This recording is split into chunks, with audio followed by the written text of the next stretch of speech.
Hello. In this video, we will talk about scriptural authority in the context of the teachings of the Buddha. Now, scriptural authority is usually addressed under the umbrella of philosophy or religion. But in the Buddhist teachings, it comes under what is known as valid cognition, or pramana in Sanskrit. In Western philosophy, this would be called epistemology, the study of knowledge, how we can acquire knowledge, and what types of knowledge can be considered valid. Since scriptural authority comes under this domain of valid cognition, let's just briefly look at what valid cognition is. So, in Buddhism, there's a strong emphasis placed on what is real, finding out what is real, what is true, understanding reality, and eliminating ignorance. Now, the main reason for this is that in Buddhism, ignorance is not bliss, it's not a source of happiness. In fact, ignorance and confusion is the main source of suffering, according to the Buddhist teachings. So, the further we stray from reality, the more confused we are, the less we will understand what's actually going on, and therefore, the more we will suffer. On the other hand, the closer we are to the truth, the more tuned in we are to reality, then the easier it will be to find well-being, happiness, and ultimately enlightenment. So, the teachings on valid cognition present the three different ways that we can access that truth or that reality. One is through direct experience or direct perception, where we can directly perceive phenomena. The second one is another way of understanding what is true is through logic or correct logical reasoning. And the third type is this one, scriptural authority. And it is said that each one of these, direct perception, logic, and scriptural authority, allows us to cognize three different types of phenomena. In Buddhism distinguishes three types of phenomena. One is manifest phenomena, the other one is hidden phenomena, and the third one is extremely hidden phenomena, or sometimes also called trans-empirical objects. Don't worry, because this will be explained. So firstly, the manifest objects are what can be perceived by direct perception, by the senses. For example, I can be sure that my neighbor is in town because I can see him directly with my own eyes. So that's direct perception. Then there's hidden objects, objects that I cannot perceive directly, but I can logically infer their truth.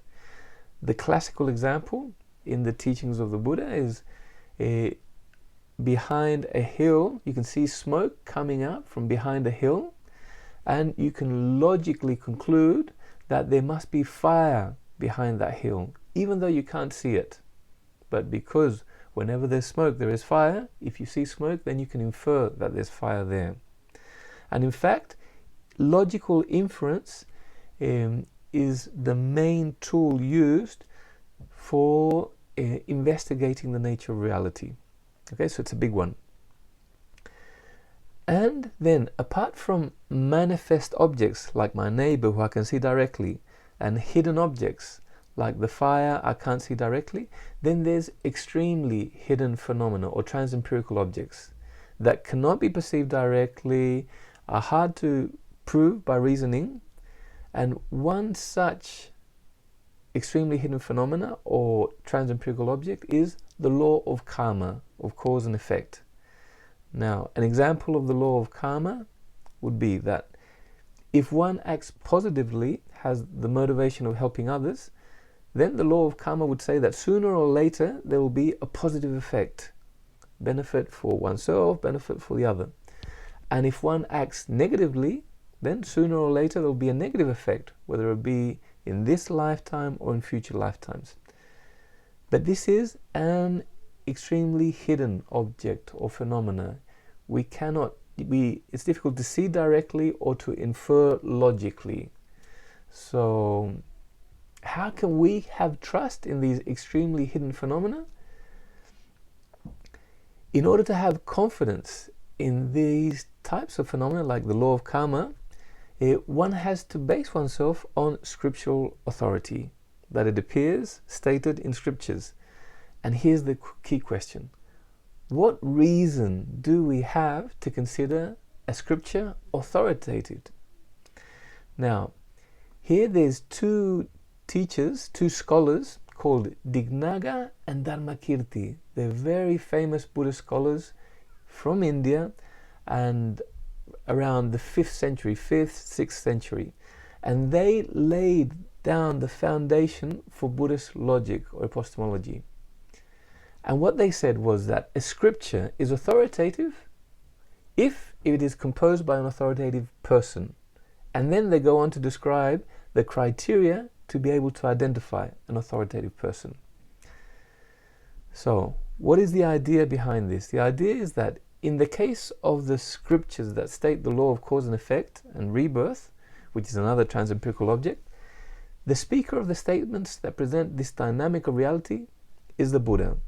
So, if one has confidence in the Buddha as a source of scriptural authority, then one can have confidence in these scriptures. And on the other hand, if one does not have confidence in the Buddha, then it's very difficult to have any type of resolute certainty on his statements, on karma or rebirth.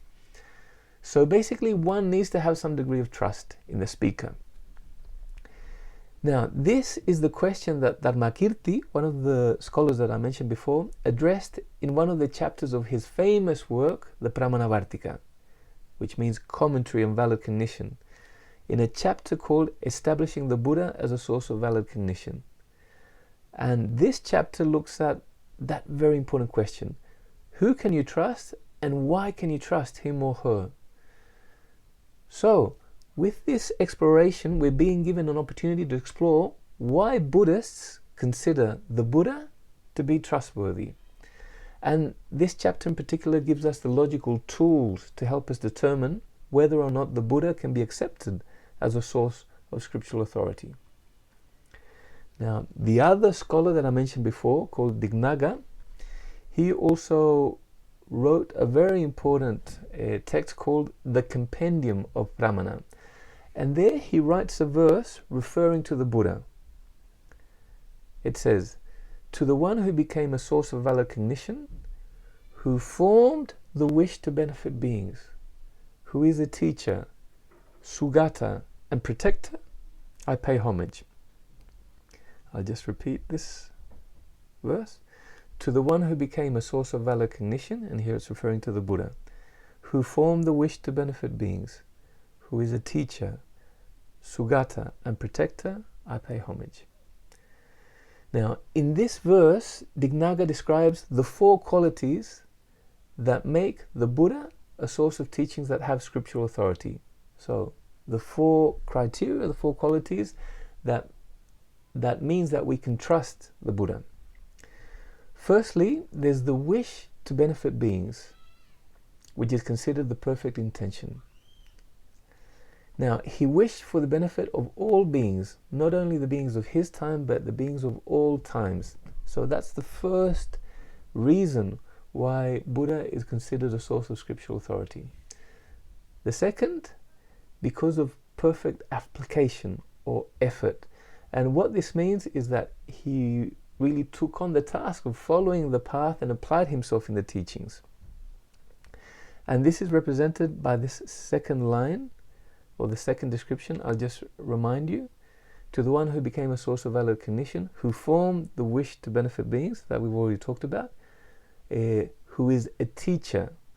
So this second refers to this second quality, which means that the Buddha applied himself in the teachings, exerted himself in the practice, and that is exactly what a teacher does. He or she masters the teachings. That is why they are a teacher. So that's the second quality, to actually apply yourself in the teachings, and in this case especially means apply yourself to realize the true meaning of selflessness. Okay, so that's the second quality, perfect application. The third and fourth qualities are related to what the Buddha achieved. What he achieved was the perfect benefit for himself or for oneself, and the perfect benefit for others. And this is presented in that verse that I read before by the words Sugata and protector. And I'll explain this now. So what is it to benefit oneself? What does that mean? It means to relinquish the causes of suffering, our actions that cause ourselves suffering. And it also means to relinquish ignorance and negative emotions. And also, to benefit oneself, one must realize the nature of phenomena and how phenomena functions. So that's the third quality, and in this verse it's represented by the word Sugata. Sugata is another name for Buddha, or representing enlightenment. And finally, the perfect benefit of others means to share the teaching. This is the fourth quality that makes the Buddha a source of scriptural authority. The perfect benefit of others, which means that he taught others what they did not know previously, and this especially refers to the Four Noble Truths. And in the verse, this quality of perfect benefit for others is represented by the term protector, protecting others through teaching. So basically, what Dharmakirti and Dignaga are saying is that we can trust the Buddha as a reliable source. Why? Because he had the perfect aspiration of wishing to benefit beings. He applied himself perfectly in mastering the teachings. He achieved the perfect benefit for himself through realizing or through achieving enlightenment, and he achieved the perfect benefit of others by protecting others through his teaching. Now, at this point, Buddhists are encouraged to question this, to understand it thoroughly, and not to accept the Buddha's authority blindly or in a vague way. So to really explore this further, reflecting using logical reasoning, so we could ask ourselves deeply, did the Buddha aspire to benefit all beings? Did he really apply himself perfectly on the path? Did he achieve the perfect benefit for himself? And did he achieve the perfect benefit for others? And this is a really interesting process to embark on. And apart from that, going through this logical process of establishing whether the Buddha actually embodied these four qualities, Buddhists are also encouraged to explore these qualities as qualities of enlightenment.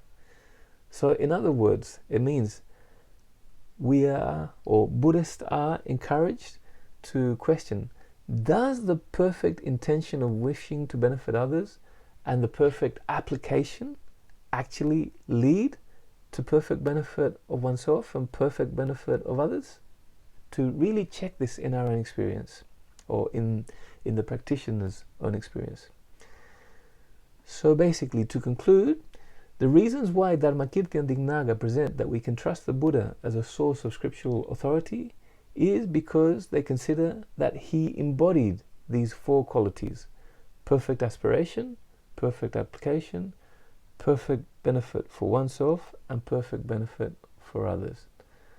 And furthermore, Buddhists are encouraged not to believe this blindly, but actually use it as an inspiration for their contemplation, for their meditation practice, for their path, and really to check whether by cultivating this perfect intention and application, whether the outcome is really the benefit for oneself and others. So in brief, this exploration on scriptural authority becomes a support for the practitioner's own path of awakening. Okay, thank you very much.